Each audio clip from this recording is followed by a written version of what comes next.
yang dalam kontrol kita, dalam kuasa kita, dalam pengaruh kita. Urusan hasil kuwi kaplinge Gusti Allah. Ora usah dipikir teman-teman. Dikai alhamdulillah, ditunda alhamdulillah, ora yo alhamdulillah, diterima wae. Hatimu tentrem, hatimu bahagia. Fokuslah pada apa yang dalam kuasa kita. Dan yang tangan kiri saatnya pembalasan. Alhamdulillah. Pijit pelan-pelan, ikuti kata-kata saya. Alhamdulillah. Terima kasih. Bener omongan ini dengan saya itu kebanyakan galau, banyak mengeluhnya, yang paling banyak sesuatu yang di luar kontrol saya, yang terlalu saya pikirkan. Akhirnya saya menderita, stres diri, sirahnya kenyut-kenyut, orang-orang perubahan. Oleh sebab itu kita fokus dalam kuasa kita, dalam pengaruh kita, yang di luar kontrol kita. Belajarlah diterima, ora usah ngeyel, kakek ngeyel tambah menderita. Setuju? Sepakat ya? Karena itu di luar kontrol kita, ya. Nah, banyak orang tidak bergerak maju, banyak orang tidak melangkah gara-garanya selalu memikirkan yang di luar kontrol. Ya kan? Bukan dalam kontrol. Nanti kita sampaikan apa hambatannya. Nah, contoh Bapak Ibu, saya pengen ngetes, jadi nanti paham orang, semoga paham dengan sebuah kisah. Ya, berapa saat yang lalu di Tempo itu ada berita diduga terkena PHK. Itu kan banyak ya terkena PHK yang luar biasa ya. Apalagi terjadi peperangan yang antara Iran sama Israel ya kan. Itu dalam kontrol apa di luar kontrol? Di luar kontrol. Iki mong jadi omongan bayar, rak usah dipikir dalam-dalam. Jenengan ora iso ngomong apa. Betul? Begitu kok wae dunya tak apik wis kira apik. Jadi nek ngopo rapat ke diskusi ke ning apa ning antara PKK yo ora apa-apa itu. Isine kok cerita nggak ada dampaknya. Nah kita terlihat itu termasuk saya. Itu nanti kita belajar Bapak Ibu ya. Oke, diduga terkena PHK pemuda ini akhiri hidup dengan gantung diri. Ya, kenapa diduga? Karena orangnya mati lah setakoi. Maka isinya cuma diduga. Oke, contoh kita akan kasih contoh ya. Yang pertama, pemuda ini terkena PHK dalam kontrol apa di luar kontrol? Dalam apa luar? Di luar kontrol karena dia karyawan, resiko yang terkena PHK. Tapi ini duit orang mungkin di PHK, resikonya apa? Bangkrut miskin dong. Betul nggak?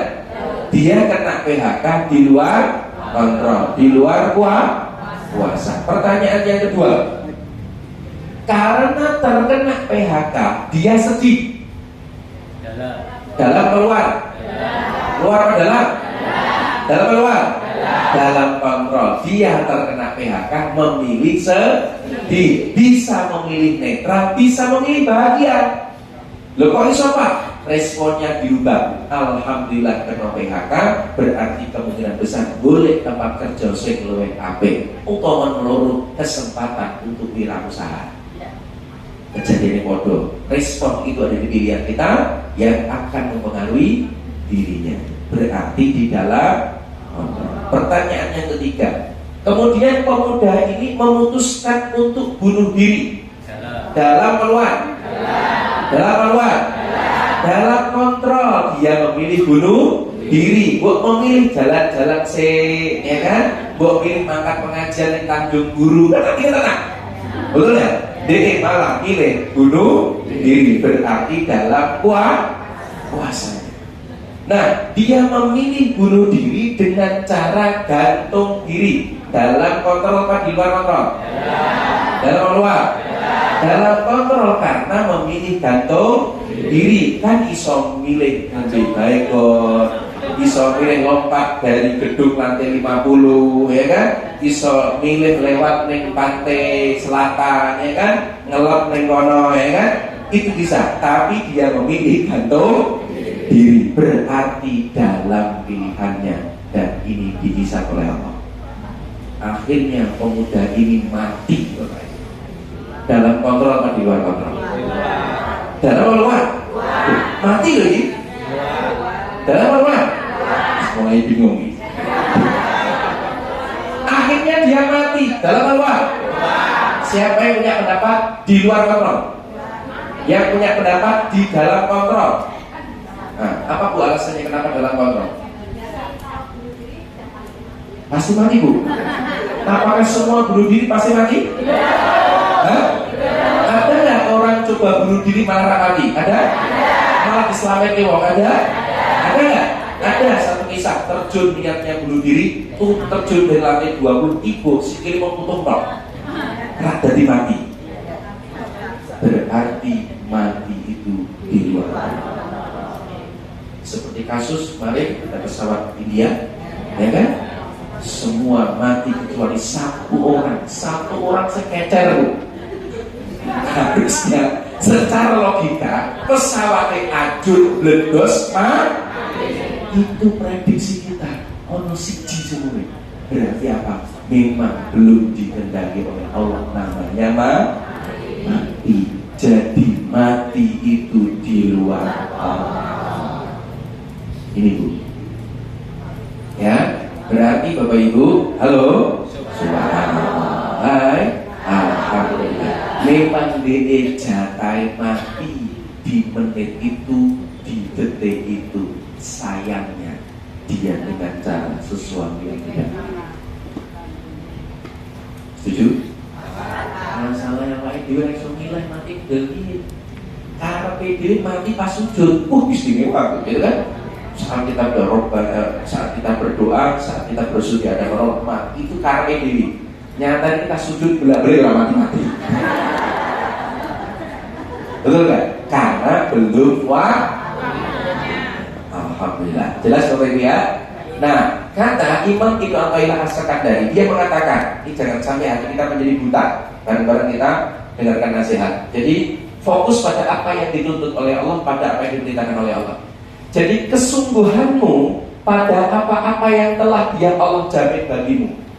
Banyak orang itu bersungguh-sungguh tenanan memikirkan sesuatu yang dalam, yang sudah dijamin oleh Allah. Seperti rezeki sudah dijamin oleh Allah, seperti mati sudah dijamin oleh Allah. Kapan matinya sudah dijamin oleh Allah. Sayangnya dia bersungguh-sungguh mikir itu dan dia lalai. Ya, dan kelalaianmu pada apa-apa yang Dia Allah tuntut perintah darimu merupakan bukti atas butanya mata hatimu. Sing wis dijamin kita pikir kita tahan, tapi sesuatu yang tidak dijamin, belum dijamin, malah dia banyak pikir. Surga dan neraka itu belum dijamin oleh Allah, tapi awake dhewe ora mikir nih. Tapi rezeki yang sudah dijamin oleh Allah, pasti wong urip iki ana rezeki. Tapi mikir sampai pusing, sampai stres, Bapak Ibu, lali karo ibadah karo Gusti Allah. Setuju? Sepakat? Alhamdulillah. Terus apa yang bisa kita lakukan? Langkah apa yang kita lakukan agar kita bisa menerima diri kita, agar kita bisa ridho? Langkahnya dua. Yang pertama Bapak Ibu, langkah yang pertama adalah seperti tadi, fokuslah pada apa yang dihisab dan di dalam kontrol kita. Untuk ridho, fokusnya gini Pak, fokus pada apa yang bisa kita lakukan. Saat hasil tidak sesuai dengan apa yang kita inginkan, berarti kita evaluasi tindakan kita, kita evaluasi strategi kita. Itu wilayah kita. Fokus di situ. Hasilnya terserah Allah. Kenapa nggak boleh putus asa? Kenapa kita perlu istiqomah? Kenapa kita terus belajar? Kenapa kita terus berdoa? Karena itu adalah wilayah kita. Yang kedua, pahami Bapak Ibu, ada hambatan. Ada apa? Ada hambatan, jauhi hambatan dalam menerima diri. Seperti mobilnya keren, mesinnya canggih, BBM-nya penuh, mobil sudah dinyalakan, ternyata mobil ini gak jalan. Sebabnya handbrake-nya, rem tangannya masih nyala, sehingga menghambat laju mobil ini bergerak. Artinya apa? Ada yang menghambat. Kenapa kita nggak gerak? Kenapa kita nggak menerima diri kita, sehingga akhirnya kita nggak gerak? Hambatannya ada 3 Bapak Ibu. Nah, saya kena masalahnya, jadi pas banget. Yang pertama, hambatan dalam diri, dalam kita melangkah, karena kita nggak terima diri kita, karena kita terlalu fokus pada di luar kontrol, tidak menerima diri kita sendiri. Maka yang pertama adalah, dampak pertama itu karena overthinking. Karena apa? Overthinking itu berpikir, Bapak Ibu, ini hambatan pertama overthinking. Apa itu overthinking? Overthinking adalah kebiasaan memikirkan sesuatu secara berlebihan dan berulang-ulang, seringkali intensitasnya yang berlebihan dan tanpa henti. Itu namanya overthinking. Karena nggak bisa menerima diri, terlalu fokusnya keluar. Nggak percaya diri karena overthinking. Aku hitam, aku mancung ke dalam, karena itu di luar kontrol pada. Ya kan? Terlalu banyak overthinking, dodol gorengan, mikir harga minyak dunia. Betul kan? Itu kebanyakan mikir. Makan pengajian udah kalian mikir. Padahal gue payung yo selesai, gue jasudan yo selesai, nge-grab ojek yo selesai. Tapi karena overthinking, tak jadi mudah.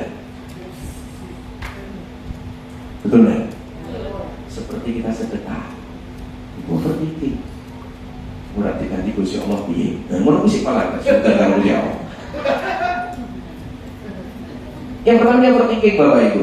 Yang kedua, ditambah lagi perfeksionis. Yang kedua apa? Perfeksionis. Perfeksionis adalah sebuah sikap individu yang memiliki standar yang tinggi dan sangat menuntut diri sendiri maupun orang lain mencapai kesempurnaan di segala macam hal. Jujur ini saya ngalami.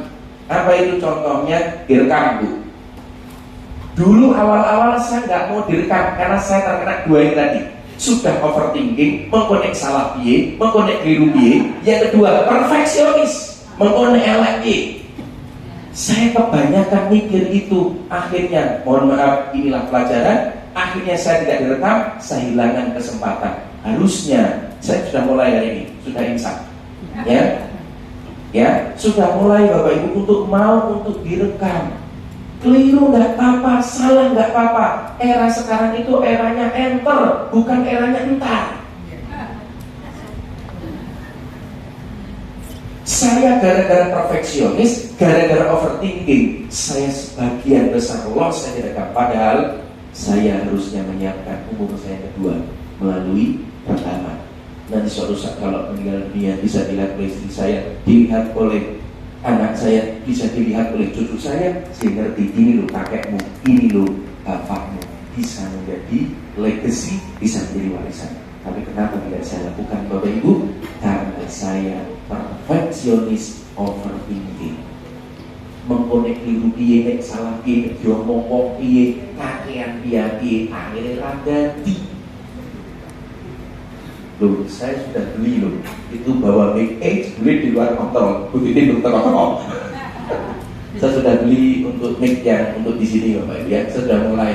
Saya minta Bu Heni Senin kemarin sudah dimulai Bu Heni. Saya minta Bu untuk semua untuk direkam saya. Kenapa? Ya nanti sudah akan saya masukkan ke YouTube saya, sedang dikelola dan disetting istri saya. Terusnya istri mau berangkat tapi anak-anak sedang ngaji. Nanti dibantu bagaimana ini menjadi warisan Bapak Ibu. Tapi guru-guru kakean overthinking, kakean entar, nunggu sempurna Rabu dan ya.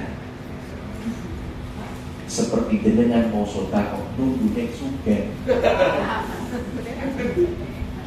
Akhirnya raso, kok ngerti-ngerti rak dadi sugih akhirnya mati. Rasa buyang-buyang gitu ketahui masalahnya. Mudah-mudahan ya. Halo. Subhanallah. Setuju Bapak Ibu? Jenengan gak gerak itu gara-gara ini tadi loh, kebanyakan pintar. Ya, jangan menunggu ideal. Salah gak apa-apa. Tidak semua salah itu dosa. Cuma dengan kesalahan yang kita lakukan, kita evaluasi, kita perbaiki.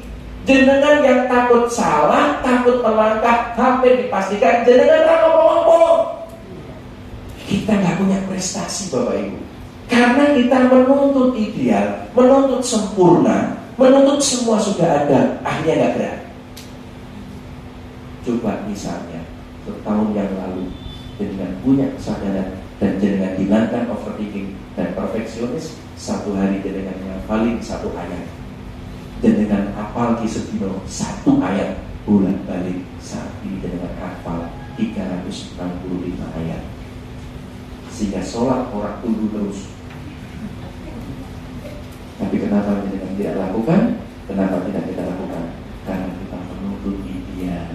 Engko nek iso hafid piye, ra iso hafal piye, kita terlalu banyak untuk overthinking. Padahal untuk menghafalkan Al-Quran tidak harus 30 juz sebarang. Karena kita nuntut ideal, ragu dan budal.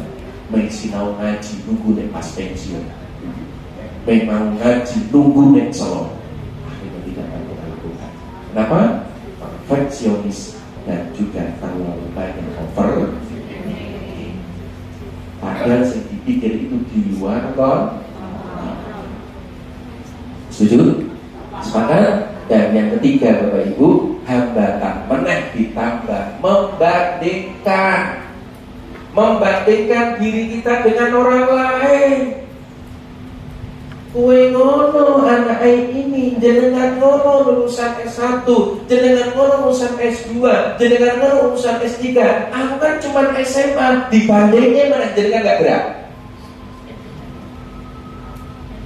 Ya, mulai mengadakan pengajian di rumah. Coba nek omahku gede, aku pengen gawe pengajian. Kesuwen, rak gawe terus. Omahe rak gede-gede. Betul nggak? Mulai dari 1-2 orang yang dengar udah. Kita gerak Bapak Ibu. Itulah istiqomah. Ternyata di kitab ya, di kitab Ihya Ulumuddin, istiqomah itu mengalahkan hidayah. Luar biasa. Hidayah itu kalah dengan istiqomah.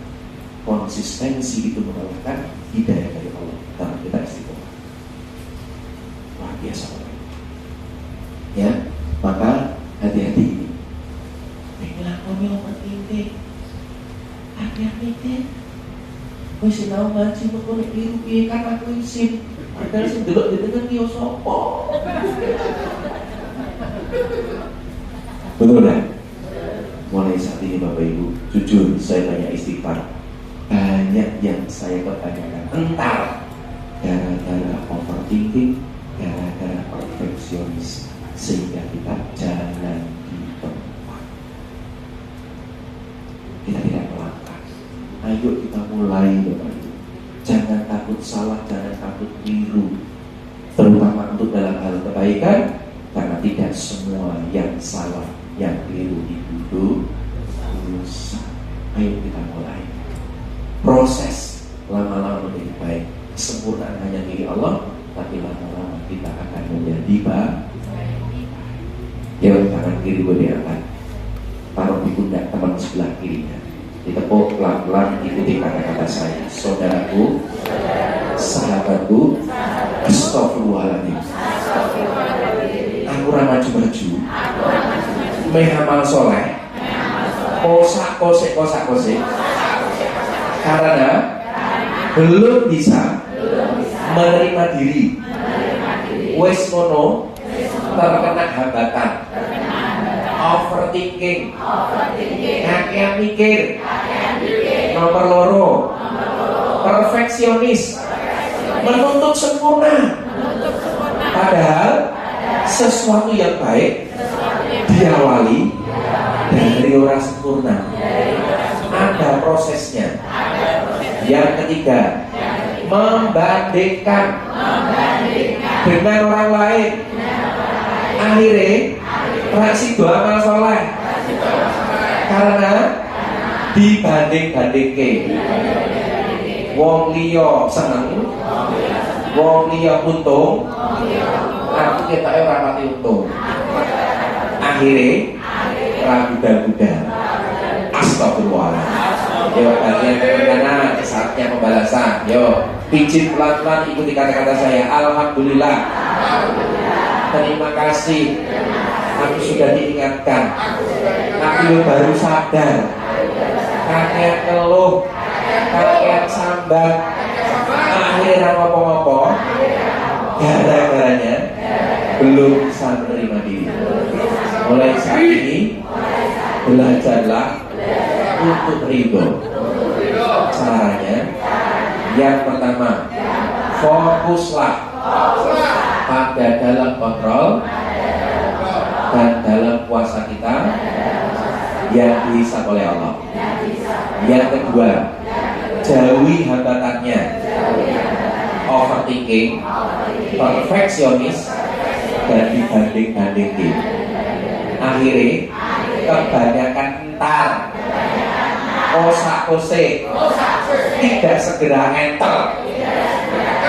Akhirnya ngerti-ngerti wis tuwa, durung ngopo-ngopo. Astagfirullah.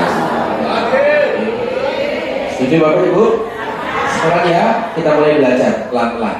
Ya, insya Allah minggu depan saya akan bahas satu tema yang cukup menarik, bagaimana kita menginstal agar kita punya hati yang kaya, hati yang melimpah. Kita mulai dari hatinya.